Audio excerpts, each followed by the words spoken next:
حجر اسود ہے جی وہ جب دنیا میں آیا تھا جنتی پتھر تو یہ بہت سفید تھا جی اور یہ یوں سمجھے کہ ہمارے گناہوں کی وجہ سے پھر یہ سیاہ ہوا. لیکن یہ اب جب سیاہ ہوا، ایک سفید چیز سیاہ ہو جائے تو اعلیٰ حضرت کا تخیل ہے کہ وہ پھر سفید ہونا چاہے گا، بالکل. وہ پھر چاہے گا یہ کالک میری جو ہے یہ دور ہو جائے.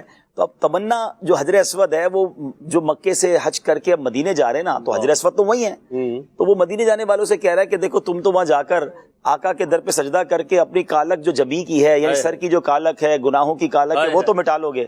تو ایسا کرو نا مجھے بھی ساتھ لے جاؤ تو میری بھی جو ہے وہ کالک مٹ جائے. تو اب وہ شعر کیا ہے؟